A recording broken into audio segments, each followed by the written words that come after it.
Olá, bom dia novamente. E hoje vai ser um dia muito especial, porque nós vamos ver a parte da farmacocinética 3, né? Então, o final da aula de farmacocinética, onde nós vamos discutir um pouquinho sobre metabolismo e excreção de fármacos. Aproveito para agradecer novamente o convite feito pela IFMSA, né? E novamente me represento com a professora Juliane Miller, professora de farmacologia das faculdades Pequeno Príncipe. Então, a gente tem que fazer uma breve revisão, onde nós já vimos os conceitos da absorção e da distribuição, os fatores que vão influenciar essa absorção e essa distribuição. Lembrando que na distribuição, o grande diferencial seria a ligação às proteínas plasmáticas, né? Para que os fármacos possam, né, sair da corrente sanguínea e adentrar os diferentes tecidos do corpo humano. E ao mesmo tempo que fármaco está sendo absorvido, distribuído, ele já vai sendo metabolizado e ao mesmo tempo excretado. Quando a gente fala em cinética e a gente fala nesses 4 processos principais, que seriam a absorção, a distribuição, o metabolismo e a excreção, temos que lembrar que ao mesmo tempo que o fármaco já vai sendo absorvido, ele vai alcançando a corrente sanguínea, ele vai se distribuindo para os diferentes tecidos, ele vai sendo metabolizado e vai sendo excretado. Então, é um processo dinâmico onde todas essas etapas podem acontecer ao mesmo tempo, ok? E agora a gente vai falar em especial do metabolismo ou biotransformação. Então, a gente fala que eliminação de um fármaco é a exclusão irreversível desse fármaco do corpo humano, e ela vai ocorrer através de 2 processos.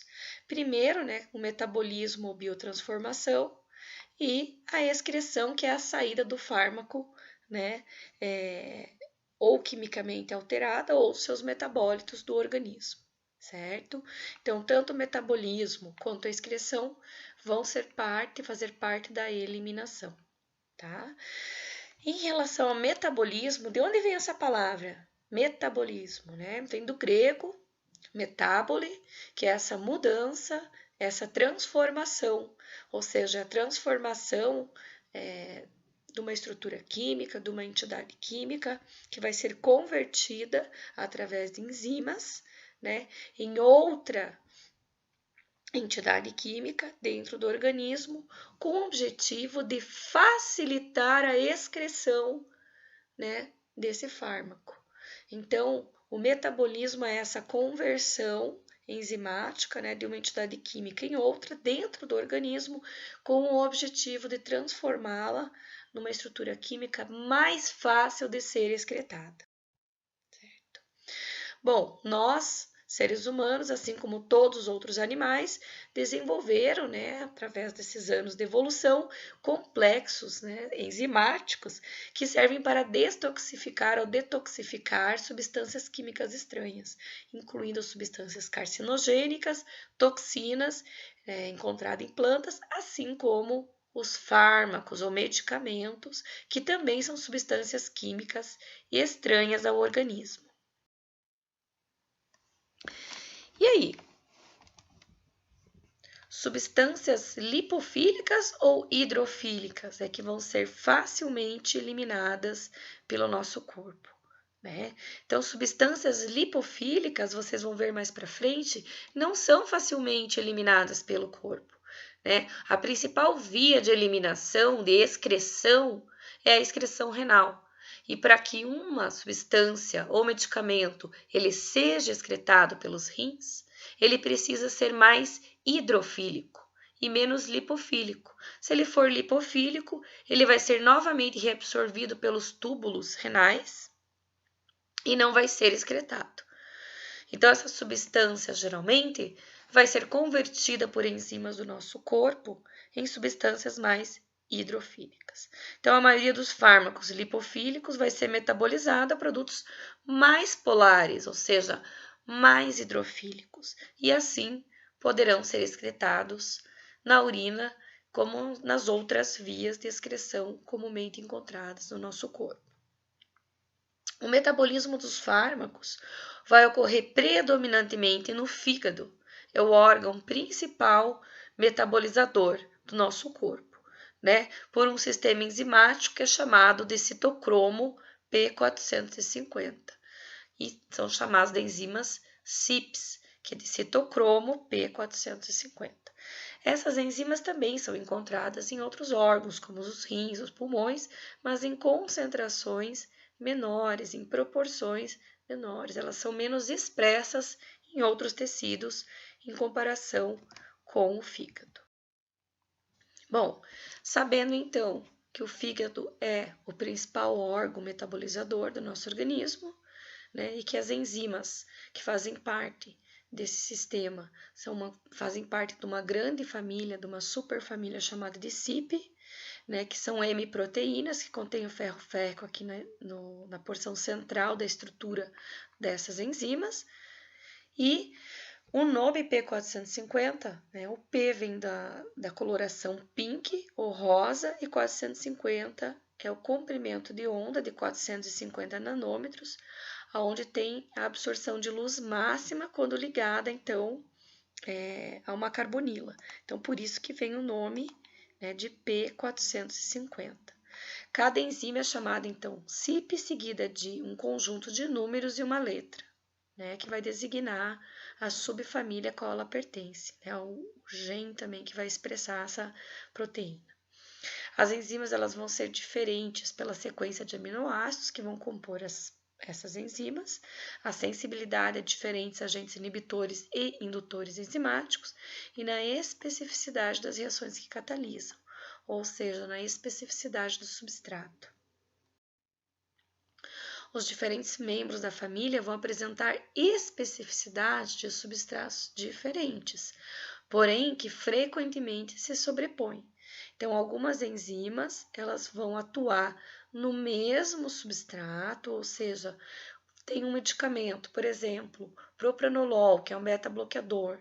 Então, vão ter diferentes enzimas que vão metabolizar o propranolol, mas alguma família vai metabolizar mais e outra vai metabolizar menos, né? Por quê? Porque possuem velocidades diferentes também, né, e especificidades diferentes, mas que podem se sobrepor. Já foram descritas muito mais que 70 famílias do citocromo P450, sendo que as 3 principais envolvidas com o metabolismo de fármacos no fígado humano é a CYP1, a 2 e a 3. Então, gente, aqui a gente tem um esquema, né? Vamos pegar aqui uma canetinha. De uma célula, mostrando o retículo endoplasmático e mostrando um complexo oxirredutase de CYP, né? Do citocromo P450, né? Ligado aqui na membrana, né? Inserido na membrana plasmática do retículo endoplasmático. Então, esse complexo, né? Por que a gente chama de complexo? Porque tem uma CYP aqui, por exemplo, que é uma enzima da CYP, que está inserida aqui na bicamada lipídica, né, do retículo endoplasmático, que ela está ligada a uma outra enzima, por isso que a gente chama de complexo, né, CYP oxorredutase. Então, a gente tem a CYP aqui, certo, com o grupo M, e a gente tem associada a essa enzima uma outra enzima, que é a NADPH CYP450 oxorredutase. Então, essa enzima NADPH CYP450 oxirredutase, ela vai doar esse elétron, né, para a CYP, e esse elétron, na presença de oxigênio, então, ele vai conseguir auxiliar a CYP a fazer reações de oxidação de diferentes substratos, né, vários substratos aí que são mais lipofílicos, que estão aqui inseridos também no retículo endoplasmático, vão poder então ser oxidados através desse complexo. Então, sempre a CYP, não importa o tipo de CYP, né, o subtipo de CYP, sempre a NADPH citocromo P450 oxirredutase, ela é a mesma e ela faz essa doação de elétron para qualquer tipo de CYP associada a ela, certo? Então, assim que ela vai conseguir, por exemplo, fazer uma reação de oxidação aqui, certo? Então, aqui para vocês terem um pouco de exemplos, nós temos, né, diferentes enzimas, CYPs, onde vai ser seguido de CYP, e na sequência tem um número que expressa a família, uma letra que é a subfamília, e por último mais um número que expressa, que vai representar o gene que vai expressar essa proteína, né? Ou seja, essa enzima. Tá? Então, por exemplo, CYP3C3, né? Lembrando que a CYP1, 2 e 3 são as 3 principais famílias de CYPs que estão dentro dessa superfamília, que são as mais responsáveis ou as mais ativas no metabolismo de xenobiótico, né? A expressão da 3 a 4 é muito grande, da 2D6, 2C9, então também a quantidade de isoenzimas expressa vai mudando de acordo, né, com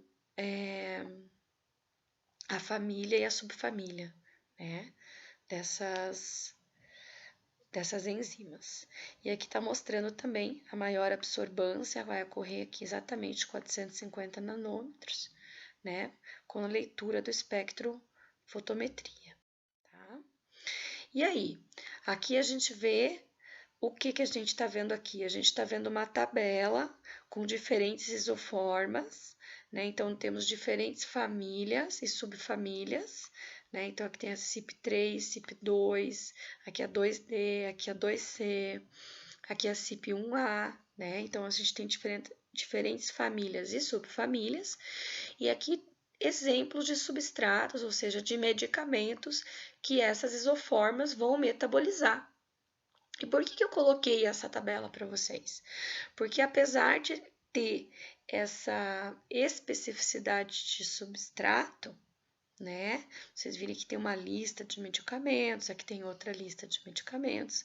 A gente vai perceber, por exemplo, né, que o propranolol, ele está aqui, né, ele é um medicamento que ele é metabolizado pela CYP2D6, mas o propranolol também está aqui, como um dos medicamentos que é metabolizado pela CYP1A2, certo? Então, existe uma sobreposição de metabolismo, né? Ou seja, duas isoenzimas diferentes vão metabolizar o mesmo medicamento, né? Uma dessas isoenzimas provavelmente vai ser a majoritária, ou seja, vai ser a responsável por metabolizar mais o propranolol, e por ter uma maior velocidade, né, de atividade, né, enzimática aqui sobre esse substrato. Porém, os dois metabolizam propranolol. Mesma coisa a clomipramina. Aqui, um antidepressivo tricíclico, né? A gente vai ter tanto aqui sendo metabolizado pelo CYP2C9, 2C19, como pelo CYP1A2. Então, só para mostrar que existe também essa sobreposição de isoenzimas. Então, geralmente, não é uma única enzima, única isoenzima que vai metabolizar um substrato. E isso é muito bom, porque nosso organismo acaba tendo um sistema de segurança, ou seja, na falta de uma isoenzima, existem outras que podem realizar o metabolismo desse xenobiótico, tá? E aí, como que acontece esse metabolismo? A gente já falou que o metabolismo ele serve para transformar essa molécula do fármaco em um componente mais hidrossolúvel, ou seja, mais polar, para facilitar a excreção desse fármaco do organismo. Mas como que vai acontecer esse metabolismo? A gente já disse que o principal órgão metabolizador é o fígado e que as principais enzimas presentes ali são da superfamília, né, grande família das CYPs, certo? Mas existem outras enzimas também relacionadas e as CYPs também podem estar ou ser encontradas expressas em outros tecidos em menor proporção, tá? Então, o metabolismo dos fármacos ele vai envolver 2 tipos de reação. Basicamente, existem as reações de fase 1 e as reações de fase 2, que com frequência, mas não obrigatoriamente, né, eles ocorrem de modo sequencial. Então, as reações de fase 1, elas são chamadas de reações de funcionalização. Geralmente são reações de oxidação, redução ou hidrólise, e normalmente eles vão introduzir ou expor na molécula do fármaco um grupo mais reativo, como por exemplo, um grupo hidroxila, tá? Esse grupo que foi colocado ou foi exposto na molécula inicial, aí sim vai servir de ataque para uma reação de fase 2, né, que normalmente é uma reação de conjugação, enquanto a reação de fase 1 era uma reação de funcionalização, a de fase 2 é uma reação de conjugação, onde você liga o que? Um grupo substituinte no fármaco parental, né, ou metabólito da fase 1. Geralmente é o ácido glicurônico, que a gente chama de glicuronidação, né? Pode ser o grupo sulfato, glutationa, aminoácidos ou até acetatos endógenos, que são esses grupos substituintes, né? Que vão se conjugar à molécula parental, certo? Então vamos entender mais um pouquinho aqui. As reações de fase 1 e 2 ocorrem, como a gente já falou, principalmente no fígado, mas alguns fármacos são metabolizados em outros locais do organismo. Vai ter fármaco que vai ser metabolizado no plasma sanguíneo, por exemplo, como o succinilmetônio, que é um relaxante muscular.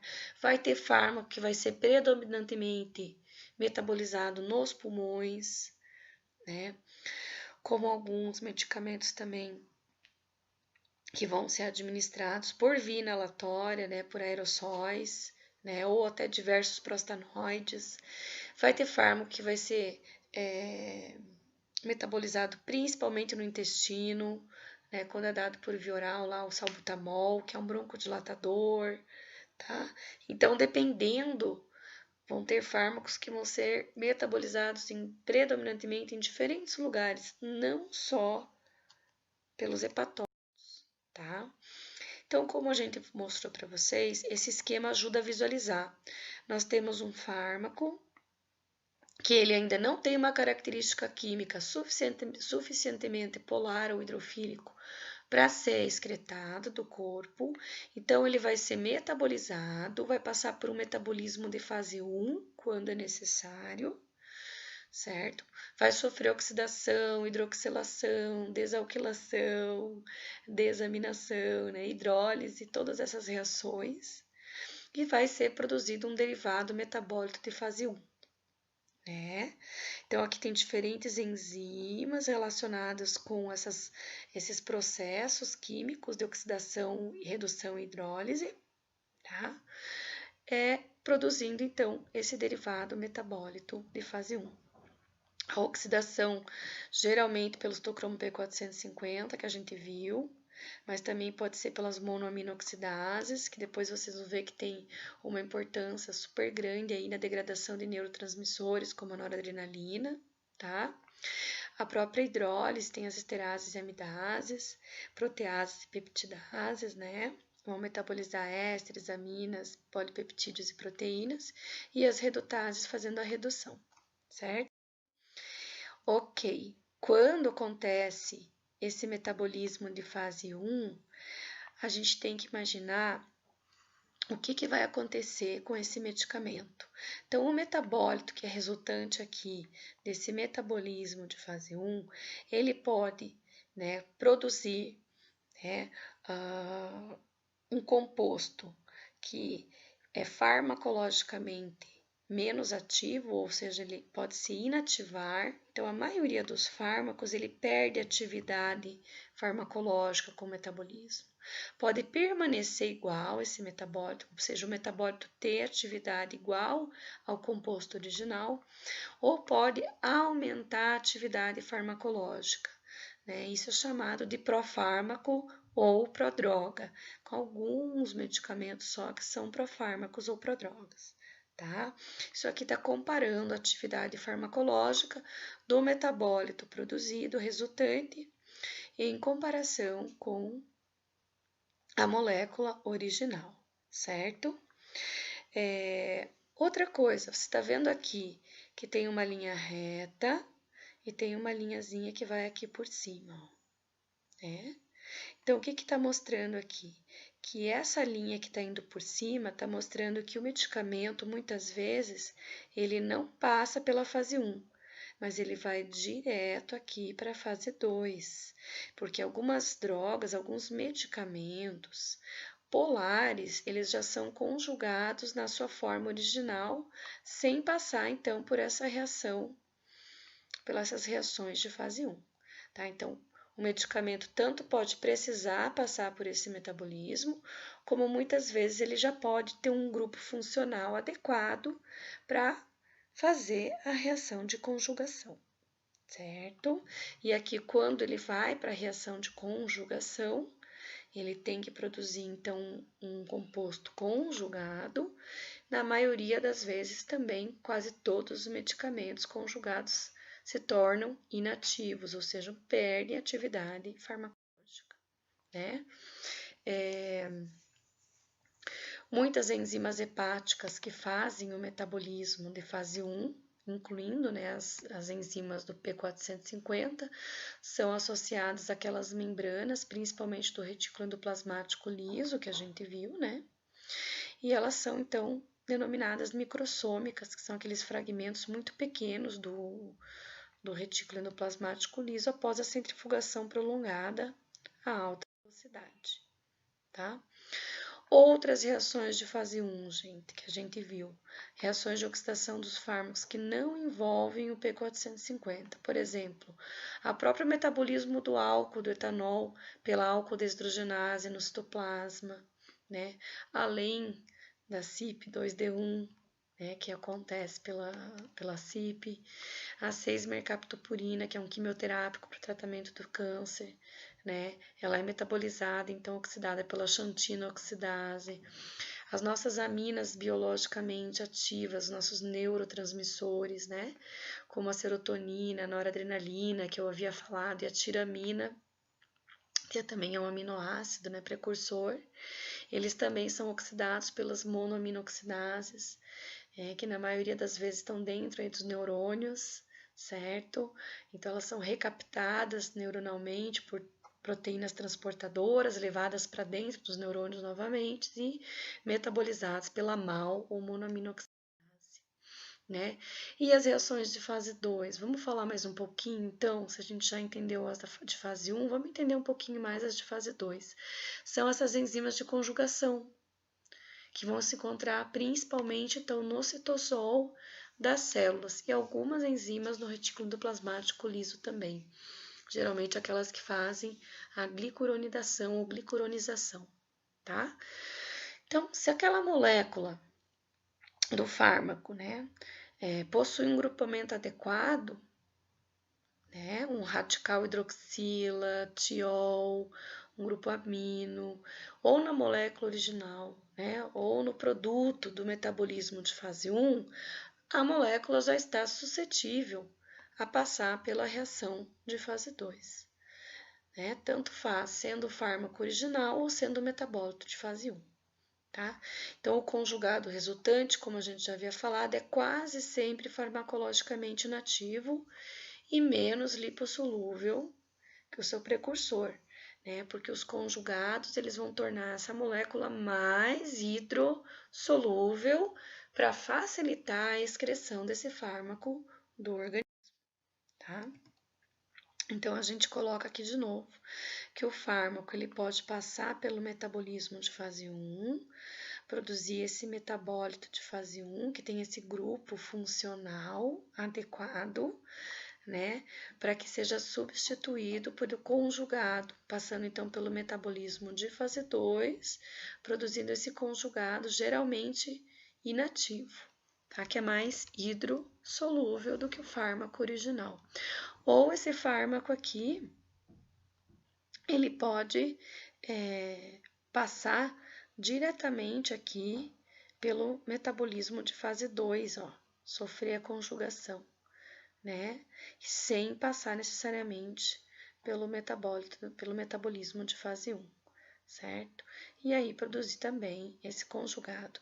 Geralmente as enzimas responsáveis pelo metabolismo de fase 2 são chamadas enzimas transferases, e os principais conjugados ou grupos que vão ser substituídos são o ácido glicurônico, né, que é essa aqui, a glicina e a glutamina, né, o acetato e o grupo metil. Tá? O principal é o ácido glicurônico e todos eles vão conferir a molécula de fármaco uma característica mais hidrossolúvel para facilitar a sua excreção. Aqui a gente tem um exemplo, então, da fenitoína, anticonvulsivante, né? Essa aqui é a molécula do medicamento fenitoína. Ela é altamente lipofílica, ela vai passar pelo metabolismo de fase 1, no sentido de deixar um grupo mais reativo, então ela vai passar pela hidroxilação. Aqui houve, então, a introdução desse grupo reativo, hidroxila, nessa molécula de fenitoína, transformou ela um pouquinho mais solúvel em água, e aí depois ela vai passar pelo metabolismo de fase 2, com uma enzima transferase, né? Vai sofrer essa conjugação, então vai substituir essa hidroxila por um grupo glicuronídeo, então sofreu uma glicuronidação aqui, e essa molécula final, ela é bem hidrossolúvel e ela vai conseguir ser excretada do nosso corpo muito mais facilmente, tá? Então, só para vocês terem uma ideia aqui de uma molécula de um fármaco passando tanto por uma reação de fase 1 como por uma reação de fase 2, transformando uma molécula lipofílica em uma molécula bastante hidrofílica. Por fim, nós temos aqui essa figura que faz um resumo de tudo, mostrando que o medicamento ele pode ser eliminado diretamente sem passar por nenhum processo de metabolismo, ou seja, o medicamento na forma original, inalterado, ele vai ser eliminado, ou seja, excretado do organismo.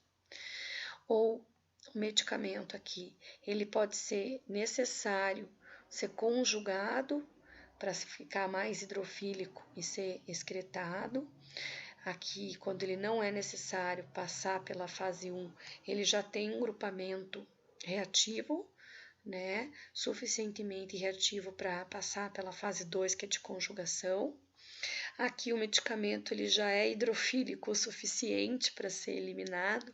Geralmente esse tipo de medicamento aqui ele não tem por via oral, ele geralmente é só por via intramuscular ou endovenosa, porque ele não consegue ser absorvido, né, por via oral, ele já é muito hidrofílico. Ou o medicamento, ele passa pela fase 1, né, e o metabólito desse medicamento tem essa atividade modificada, geralmente perdendo a atividade farmacológica, e ele é introduzido um grupo, né, reativo, que depois vai ser passado pelo metabolismo de fase 2 para ser excretado, ou esse medicamento passa pela fase 1, ganha atividade farmacológica, isso é chamado de profármaco ou prodroga, quando o medicamento precisa ser metabolizado para ele atingir, para ele possuir atividade farmacológica, e para ser eliminado ele vai ser então passar pelo metabolismo de fase 2, ser conjugado para ser excretado. Sempre do mais lipofílico para o mais hidrofílico.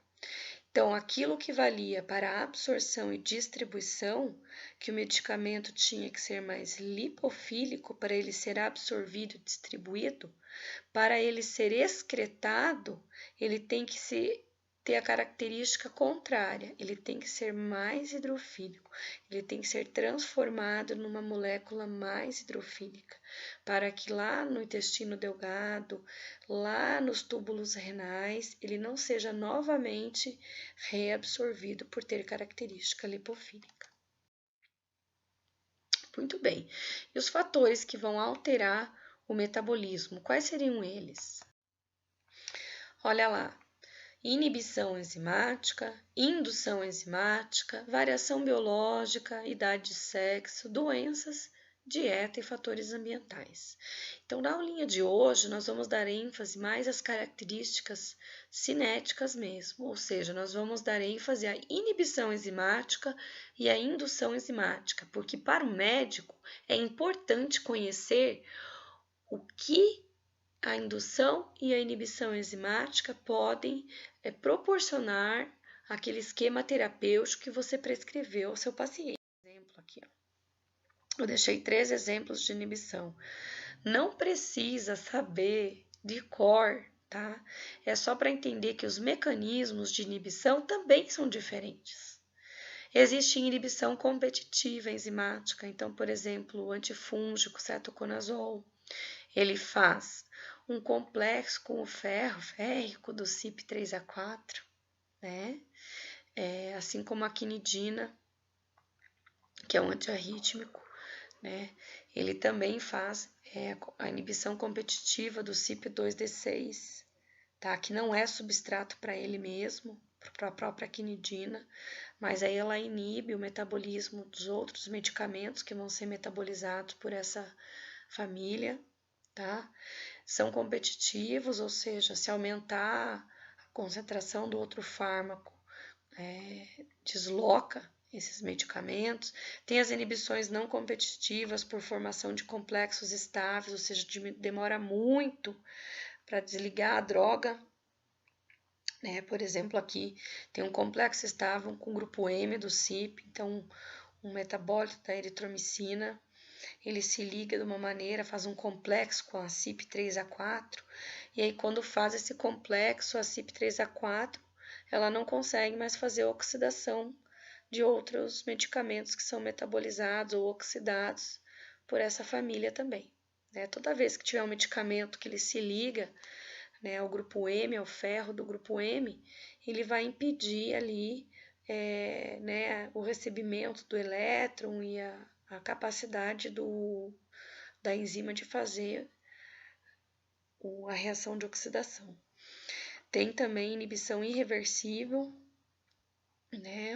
onde, aqui no caso é um hormônio gestodeno, ela vai fazer com que tenha uma autodestruição da enzima mesmo, vai degradar essa enzima, ela vai estimular a destruição dessa enzima, também por se ligar covalentemente, e vai destruir a própria enzima, certo? E a indução enzimática seria o oposto. Ou o medicamento tem a capacidade de aumentar a síntese daquela enzima, do CYP, por exemplo, ou reduzir a destruição dessas enzimas. Então, a mesma coisa aqui. Um fármaco A e B, que ambos aqui são metabolizados pela mesma enzima, pela mesma família de enzimas da CYP, e uma desses fármacos, eles têm a capacidade de aumentar a síntese, por exemplo, ou diminuir a degradação das enzimas. Então, tá vendo que a quantidade de enzimas aumentou. E aí, qual vai ser a consequência aqui? Vai ser a consequência oposta. Você vai metabolizar mais esses medicamentos que utilizam dessas enzimas para serem metabolizadas. E a concentração do fármaco ativo aqui vai ser o quê? Menor, E do metabólito vai ser maior. Então, aqui o médico tem que pensar o contrário, que talvez eu perca atividade farmacológica aqui, certo?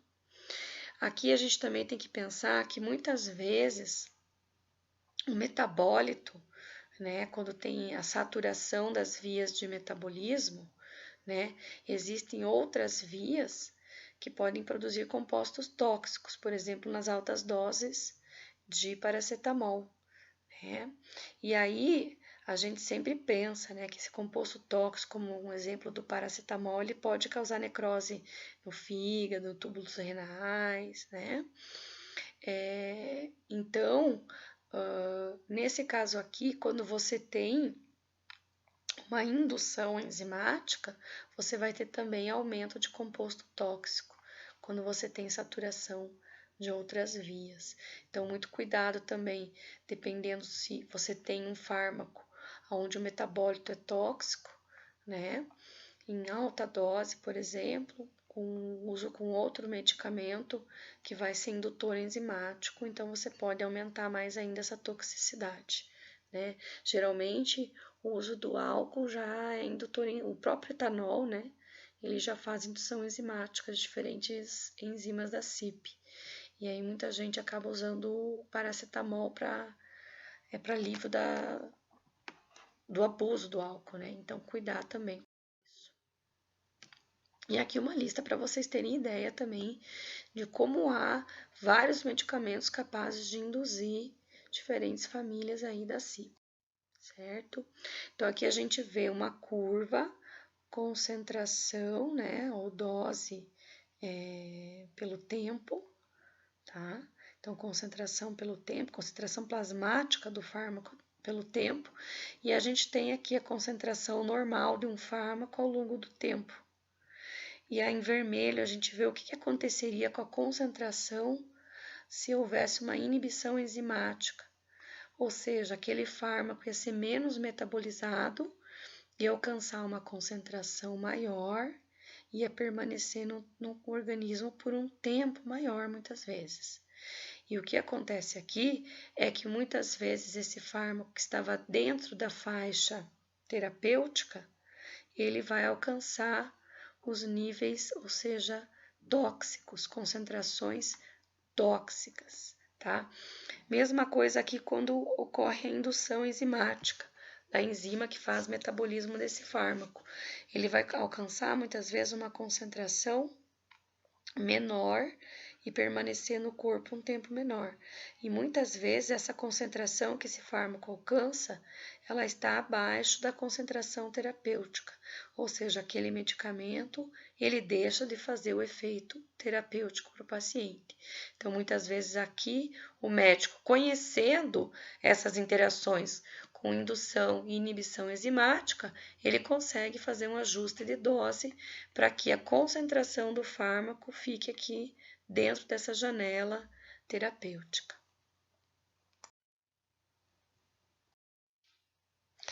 Bom, como a gente citou para vocês, existe também a prodroga ou profármaco, que é aquele medicamento que necessita do metabolismo para ele ter atividade farmacológica, né? Então, é um fármaco que, na verdade, ele é inativo e o metabólito é farmacologicamente ativo, né? Que possui o efeito terapêutico. Isso é chamado, então, de pró-fármaco ou pró-droga, né? O enalapril, que é um medicamento antipertensivo, inibidor da enzima conversora da angiotensina. Ele é um profármaco, ele é convertido, então, a enalaprilate, que vai ser o princípio, vai ser o composto ativo, tá? A levodopa, que também vai ser convertida em dopamina, né, pelos próprios neurônios, certo? E para aumentar os níveis de dopamina e tratar a doença de Parkinson, por exemplo. Tá? Então, esses são exemplos de profármacos ou prodrogas. Então, para o profármaco ou prodroga, o metabolismo ele vem ao encontro de o medicamento ganhar atividade terapêutica e não perder, tá? É o contrário. Existem metabólitos também que são farmacologicamente ativos ou tóxicos. A gente deu o exemplo do paracetamol, que pode, muitas vezes, né, o acetaminofeno, a via de metabolismo dele, ele pode ficar saturada e ele pode começar a produzir em altas doses compostos tóxicos, mas também existem vários metabólitos que ainda são ativos, menos ativos que o composto original na maioria, mas possuem atividade. Então, existem vários fármacos que produzem metabólitos ativos, então, por exemplo, o diazepam, né, que produz o nordiazepam, o oxazepam, a própria morfina, né, analgésico opioide aí, produzindo morfina 6-glicuronídeo, que é uma exceção, mas também tem atividade, né, e também tem aqui alguns fármacos que produzem metabólitos tóxicos, como a gente falou do N-acetilparabenzoquinonimina, que o paracetamol produz, o alotano, que produz o ácido trifluoracético, né, então tudo isso muda a maneira do médico raciocinar no momento em que há inibição ou indução enzimática, né? Outra coisa muito interessante que o médico ele sabe, ele conhece, né? É que todo medicamento, quando ele é administrado por via oral ou até por via retal, o medicamento ele passa pelo metabolismo de primeira passagem. né? Esse metabolismo de primeira passagem, ele vai reduzir a biodisponibilidade dos fármacos, né? Então, aspirina, levodopa, propranolol, salbutamol, muitos fármacos, né? Existe uma variação entre os indivíduos, que é esse interindividual, de metabolismo, ou seja, a própria constituição do indivíduo e ter mais ou menos enzimas, de ser um grande metabolizador ou não. Isso tem a parte genética, de etnia também que muda, mas basicamente todos aqueles medicamentos enterais, né, onde vai haver uma absorção pelo intestino delgado, ele acaba caindo direto na veia porta hepática, sendo metabolizado, para depois acabar subindo pela veia cava, indo ao coração e se redistribuindo pelo resto do organismo. Aqui eu deixei um esquema de um livro de fisiologia, que se eu não me engano é do Guyton, e a gente tem aqui mostrando, né, os capilares, né, no intestino delgado. Então, quando é absorvido aqui, né, grande parte vai acabar, né, indo para a veia e caindo para a veia portal, indo para o fígado, né, para depois ser drenado para a cava. E aqui tem mais uma parte um pouquinho melhor do néter, né, que a gente vê aí o intestino delgado, né, então todas essas veias cólicas aqui, todo mundo vai acabar desembocando, né, na mesentérica superior, e da mesentérica superior para ver a porta, que vai acabar caindo no fígado, ou seja, o principal órgão metabolizador do corpo. Então, o medicamento, logo que ele é absorvido pelo intestino, via retal também parte cai aqui, tá? Menos, um pouco menos, mas parte cai aqui também. Mas vai acabar desembocando na veia porta e vai sofrer esse metabolismo de primeira passagem. Então, ele mal alcançou, né, os tecidos, ele, né, não foi distribuído por todo o organismo, ele já está sofrendo esse metabolismo que a gente chama de metabolismo de primeira passagem. Então, principalmente para aqueles medicamentos que são administrados por via oral e retal.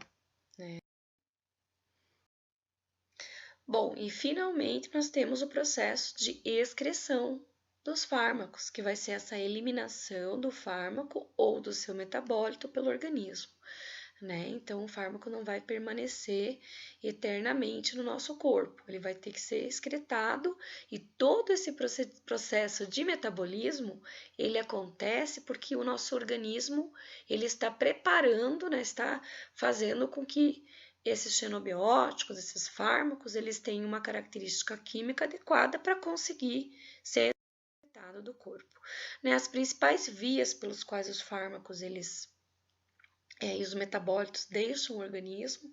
Então, com certeza, a primeira são os rins, né, o sistema hepatobiliar e os pulmões, que são mais importantes, principalmente para aqueles fármacos voláteis, né, anestésicos ou gasosos, tá? Então, como introdução, né, a maioria dos fármacos vai deixar o organismo pela urina, ou inalterado, ou na forma de um metabólito polar. Alguns fármacos são secretados na bile, através do fígado, né? Mas a maioria deles é reabsorvido no intestino, certo? Se não tiver conjugado. Em algumas ocasiões, né, a excreção pelas fezes é responsável por uma fração importante do fármaco, como a rifampicina, que é um antibacteriano, na sua forma inalterada, e a gente considera a excreção pelas fezes principalmente aquela parte do medicamento que não foi absorvido pelo intestino e é eliminado diretamente nas fezes. Quando ela é já metabolizada e excretada pela bile, da bile cai no intestino delgado, a gente chama de mais excreção biliar, tá? O paciente com insuficiência renal em evolução, né? A excreção pelas fezes se torna mais importante, né? Então, a digoxina, que normalmente é eliminada pela urina, isso é importante, porque daí acaba eliminando pelas fezes.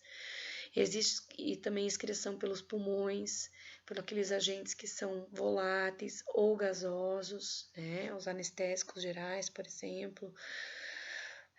Alguns fármacos são também eliminados do leite materno, né, no suor, muito menos que excreção renal, mas tem que ser considerada no leite materno principalmente, porque Deve-se investigar se existe algum efeito adverso no lactente, então é importante saber, certo? Então, de maneira geral, existe a excreção renal, a biliar fecal, pulmonar, salivar, mamária, sudorípara e também lacrimal, tá?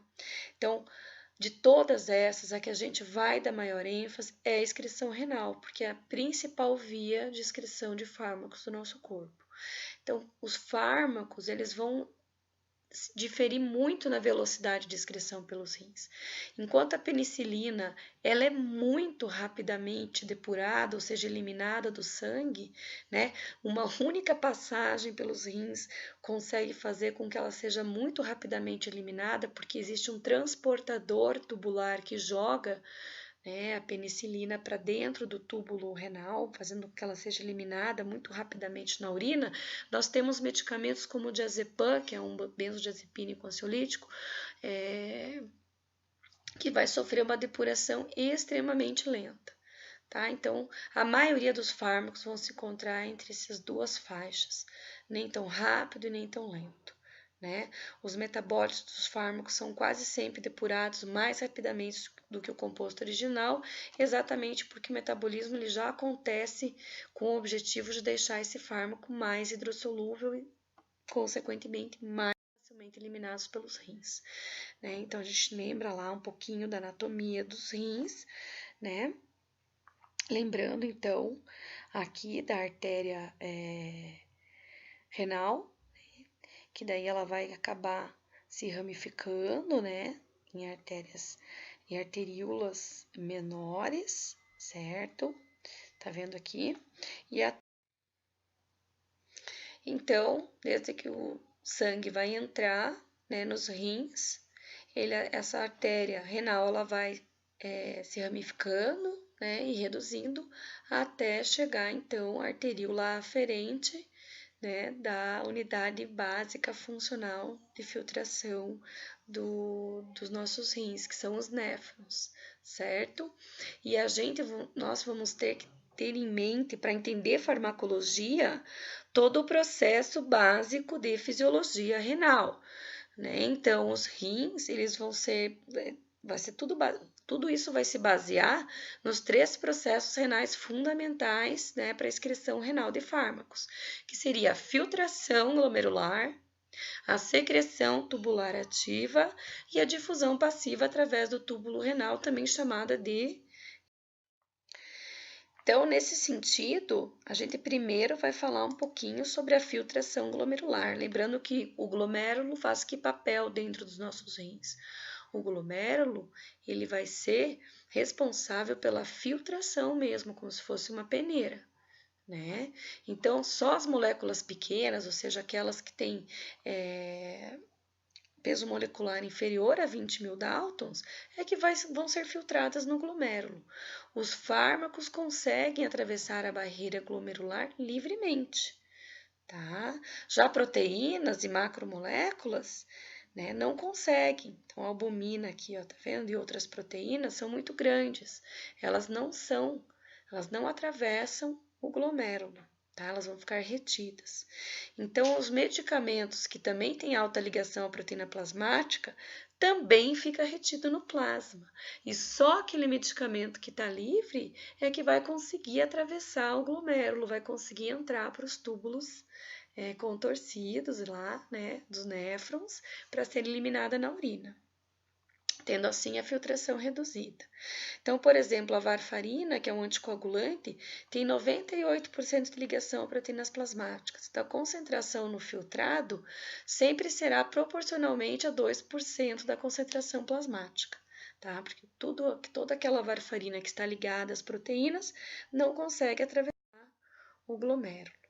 Né? Então, a gente pode olhar aqui também, né? Vindo da artéria renal, lembra que a prof mostrou lá, ela vai se ramificando, né? E vai reduzindo até chegar na arteríola aqui aferente, tá? Onde ela entra no glomérulo. E aqui a gente tem a arteríola eferente, que sai do glomérulo. E aí nós temos os capilares peritubulares, que vão passar ao redor dos túbulos, né, do néfron, certo? Até depois chegar aqui as vênulas, né, tá vendo? E voltar pela veia renal, tá? E depois veia cava, certo? Então, gente, a gente tem que imaginar que o sangue ele tá chegando aqui pela artéria renal e a primeira coisa que vai acontecer aqui é ele ou fármaco livre, né? São moléculas geralmente pequenas que vão atravessar aqui o glomérulo, tá vendo a cápsula de Bowman aqui? E vão alcançar aqui o túbulo contorcido ou contornado proximal, indo para dentro aqui dos túbulos, né? Passando pela alça de Ehle, túbulo contornado distal, ducto coletor e urina, tá bom? Então, as moléculas pequenas e que não estão ligadas às proteínas conseguem ser filtradas. Mas, pessoal, será que todo o sangue do corpo consegue ser filtrado, ser filtrado ao mesmo tempo? Veja, gente, por questões fisiológicas é impossível que todo o sangue seja filtrado. Até mesmo porque as proteínas e as células do sangue não passam aqui pelo glomérulo. Então, isso aqui deixaria inviável o processo de filtração, certo? Por questões fisiológicas, é impossível que todo o sangue seja filtrado de uma vez só, certo? Então, apenas 20% do fluxo desse plasma renal é filtrado e em torno de 80% é desviado aqui, né, para a arteríola eferente. Em torno de 80% do fluxo plasmático é desviado para essa arteríola eferente, onde vão ser conduzidos aqui para os capilares peritubulares, certo? Então, a gente vê aqui, né, que a filtração glomerular, ela sempre vai corresponder a 20% do fluxo plasmático renal e só vai se passar aqui, só vai ser filtrado, né, aquelas substâncias, medicamentos, né, que não estiverem ligados às proteínas plasmáticas, certo? Então, essa filtração glomerular. Bom, gente, então aqui a gente já imagina, puxa, prof, então só 20% do fluxo plasmático renal que é filtrado pelos glomérulos, né? A cada passagem pelos rins, 80% do fluxo plasmático renal vai ser desviado para os capilares peritubulares, né? Juntamente também com os fármacos que estão no sangue, que já foram absorvidos. Então, nesses capilares peritubulares existe um outro processo, né, que também vai fazer parte da excreção de fármacos, que é a secreção tubular ativa, né, que também faz parte da excreção renal de fármacos, né. Existem proteínas lá no túbulo contorcido proximal, proteínas transportadoras de fármacos. Existe proteína transportador para fármaco básico e outro para fármaco ácido. E o que essas proteínas fazem, esses transportadores?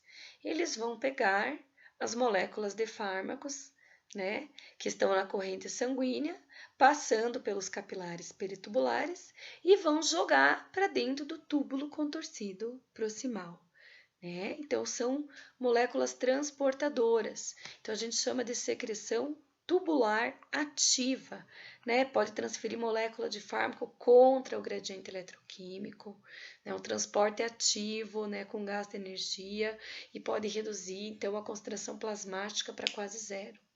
Nossa, professora, mas todos os fármacos, né, têm transportadores lá no túbulo contorcido proximal? Nem todos, mas muitos fármacos possuem sim. Tá? A secreção tubular é o mecanismo então mais eficiente para a eliminação renal de fármacos, né? Porque quanto mais ele vai pegando o fármaco livre e jogando para dentro do túbulo contorcido, mais fármaco ligado vai se desligando, né? Porque ele tem uma proporção de ligação e, consequentemente, o transportador consegue ir jogando cada vez mais, cada vez mais, cada vez mais. Então, a secreção tubular tem o transporte para substâncias ácidas ou básicas, vai depender da ligação às proteínas plasmáticas e pode ser um local de competição, por exemplo. Tem um agente uricosúrico, que é chamado, né, probenicida, que ela compete pela secreção tubular ativa com a penicilina. Então, quando é utilizado junto, né, a probenicida ele aumenta a concentração plasmática de penicilina, certo? Então, aqui a gente viu, né, a partir da arteríola aferente, né, que houve a filtração glomerular e 80% do fluxo sanguíneo é desviado aqui para os capilares peritubulares. E aqui nesses capilares vai ocorrer, então, o número 3 aqui, que seria a secreção tubular ativa, onde existem transportadores, moléculas transportadoras, que vão jogar os medicamentos para dentro do túbulo contorcido. Né? E por fim, a gente tem a reabsorção ou a difusão através do túbulo renal, que seria a volta do medicamento para a corrente sanguínea. Né? Ele já está lá dentro do túbulo renal e ele volta para os capilares peritubulares, ele volta para a corrente sanguínea. Puxa, mas como que ele volta? Se ele não for hidrofílico o suficiente, se ele for lipofílico ainda, ele é permeável às células, né, gente? As membranas. E aí ele volta, tá, para a corrente sanguínea. Então, à medida que o filtrado glomerular progride ao longo do tubo, a água é reabsorvida e apenas 1% daquele filtrado que vai ser excretado. Algum medicamento que ainda tenha alta lipossolubilidade vai ser permeável às células do túbulo, epitélio tubular, e, portanto, vão ser excretadas muito lentamente. Já as bastante hidrossolúveis ou polares têm baixa permeabilidade tubular e vão permanecer no túbulo e vão ser excretadas mais rapidamente. Então, é mais ou menos aqui, ó. Tanto faz aquilo que foi filtrado, chegou no túbulo, aquilo que foi jogado por secreção tubular ativa também chegou aqui no túbulo. Porém, se o medicamento ainda é lipofílico, ele é reabsorvido passivamente de volta para os capilares peritubulares e, consequentemente, então, né, para o organismo. Então, quando a gente fala em excreção renal, a gente tem essa fórmula, que ela é a filtração, né, menos a reabsorção, mais a secreção, tá? Então, assim que a gente consegue calcular a excreção renal de um fármaco. Lembrando, então, né, que ácidos fracos e bases fracas, elas sofrem ionização, e essa ionização ela vai depender do pH do meio. Né? Então, por exemplo, um fármaco ácido fraco, né, no meio básico, ele vai se ionizar. Mesma coisa, um fármaco base fraca, em meio ácido, ele vai se ionizar. Sempre quando a gente fala em ionização, a gente pensa em carga, né? E a gente pensa que ele é mais o que? Hidrossolúvel. Aqui, ó. E mais facilmente ele vai ser eliminado ou excretado pelos rins aqui, quando ele está ionizado, do que quando ele está não ionizado. Então, sempre lembrando dessa característica também. Então, se a gente for pensar assim, se um indivíduo estiver intoxicado, um paciente de vocês, né, com medicamento ácido fraco, né, qual estratégia vocês poderiam fazer, para que ele consiga excretar melhor, né, esse medicamento, partindo do princípio que ele já tenha sido absorvido, tá, pelo trato gastrointestinal, não tenha como fazer uma lavagem gástrica, por exemplo. Tá? Então, sendo que é uma droga ácida, vocês iriam acidificar ou basidificar a urina, consequentemente o sangue, né? Então, a resposta seria basidificar a urina, né, no sentido de que você teria maior quantidade de fármaco ionizado, e fármaco ionizado é menos lipossolúvel e mais facilmente eliminado pela via renal, certo? Muito bem. Aqui também nós temos outros exemplos de drogas, uma substância, por exemplo, aqui, né, que ela vai ser eliminada somente através da filtração glomerular. A substância B, ela sofre a filtração glomerular, né, e parcial reabsorção, porque ela ainda tem uma característica lipofílica, tá? A substância C, ela vai sofrer filtração e completa reabsorção, ou seja, ela não sai nada. Então, aqui vai ter que ainda sofrer metabolismo, algum processo para que ela seja eliminada. E a substância D, que ela sofre a filtração e mais secreção, ela é jogada aqui, ó, do túbulo para o transportador. Então, ela é muito rapidamente excretada, tá? Isso aqui pode fazer com um reservatório de fármaco recirculante e pode representar até 20% da concentração do medicamento no plasma, né? Por exemplo, a morfina, né? O contraceptivo hormonal etinil estradiol, tá? Fica acontecendo esse movimento, que o medicamento conjugado, parte dele, ele perde o conjugado, né? Ou por enzimas da parede intestinal ou pela própria microbiota aqui intestinal e faz com que ele seja reabsorvido, mas quando chega no fígado, ele pela via porta hepática, depois ele novamente é conjugado e assim fica recirculando aqui, certo? Eu deixei várias figurinhas aí para que vocês possam explorar depois, mas todas mostram a mesma coisa. Aqui, ó, lembra que eu tinha mostrado a conjugação da fenitoína, né? Tinha sofrido hidroxilação, que é o grupo funcional, e esse grupo funcional era substituído pelo glicuronídeo. E aí lá no intestino, quando ele foi secretado pela bile, essas enzimas da parede intestinal vão clivar aqui e vai perder o grupo glicuronídeo e novamente aí a fenitoína é reabsorvida e cai pro fígado novamente. A excreção fecal também é uma das principais aí vias de excreção, é um processo mais lento, né? E isso é considerado excreção fecal, não é aquele que é eliminado pela bile, é considerado excreção fecal o fármaco que não é absorvido pelo trato gastrointestinal. Então, insulina, glucagon, sulfas, outros antibióticos, moléculas adsorventes, etc. Tá? Precipitação de substâncias orgânicas impede a absorção, né? E aumenta a excreção fecal de fármacos, certo? Excreção pulmonar, geralmente drogas voláteis. Isso acontece por difusão simples através das membranas celulares e toda a excreção não é constante, né? A taxa de excreção não é constante, então vai depender do fluxo sanguíneo pulmonar e da frequência respiratória, certo? E normalmente a gente tem excreção do fármaco inalterado, tá? Tem também excreção mamária, né? Então a concentração da droga no leite vai depender da quantidade do fármaco no sangue materno, da lipossolubilidade, do grau de ionização e da secreção ativa, né? Do próprio medicamento para dentro das glândulas mamárias. O leite ele é um pouquinho mais ácido, tá? Em relação ao plasma, ele tem um pH de 6,5. Então, quando as drogas hidrossolúveis não ionizadas, com baixo peso molecular, vão sofrer, então, essa difusão para o leite. Então, a gente tem que imaginar, porque é hidrossolúvel, né? Não ionizada, né? Com baixo peso molecular, mesmo assim ela consegue sofrer difusão para o leite.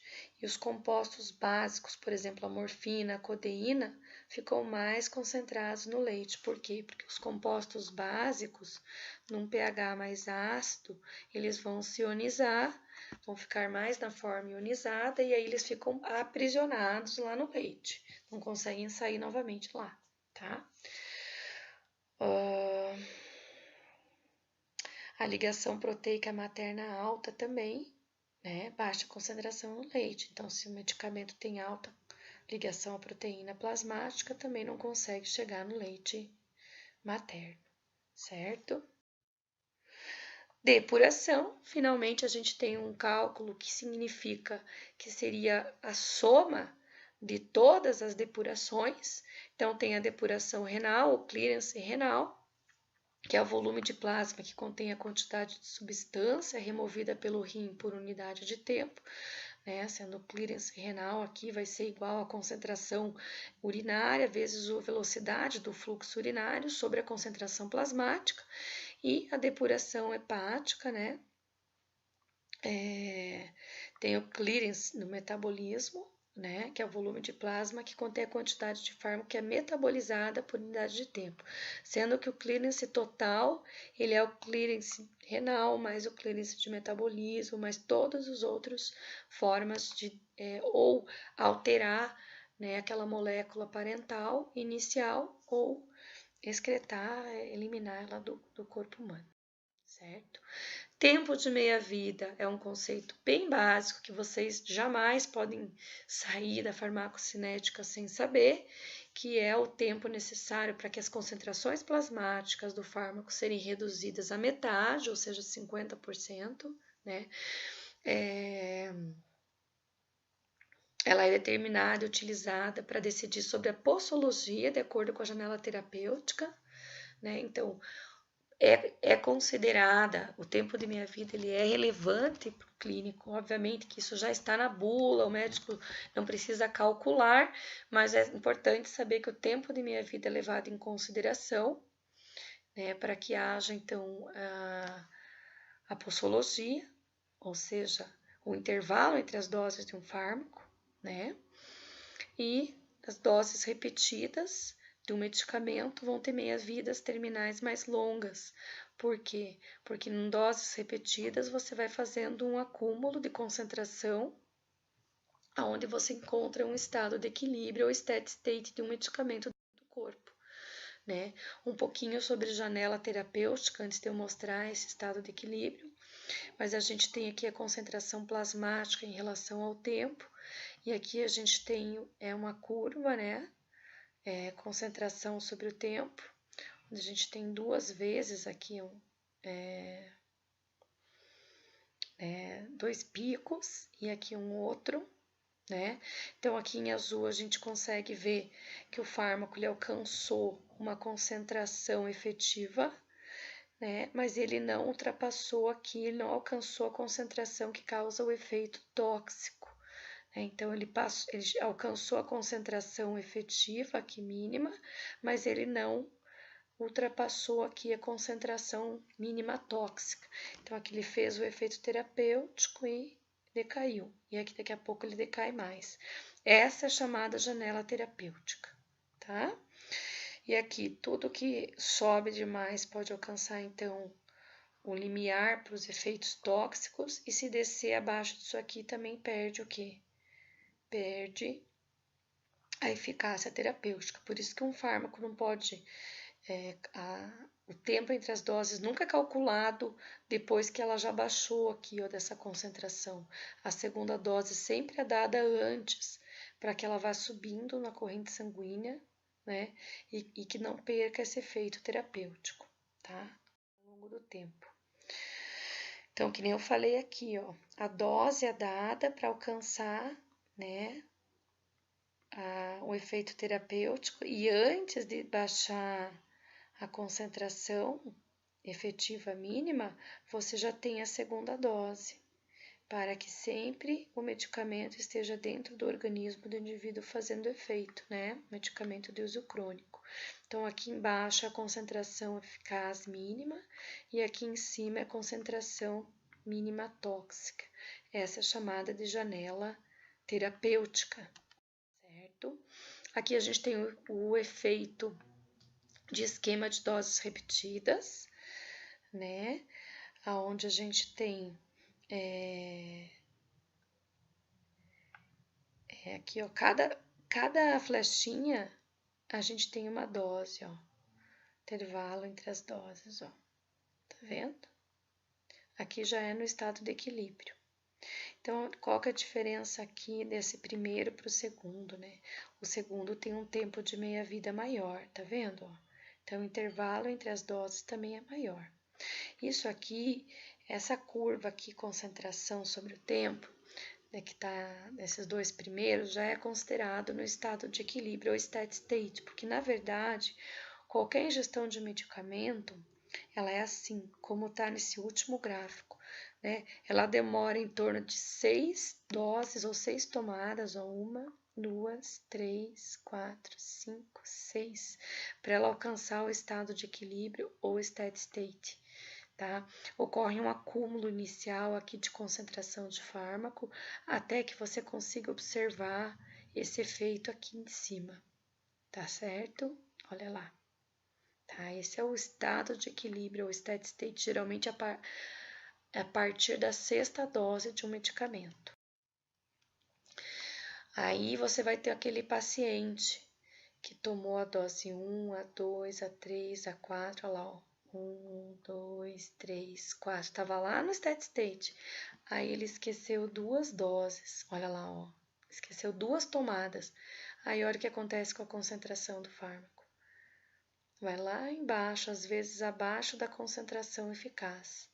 Aí ele tomou de novo aqui, ó, 1, 2, 3, 4, 5 doses.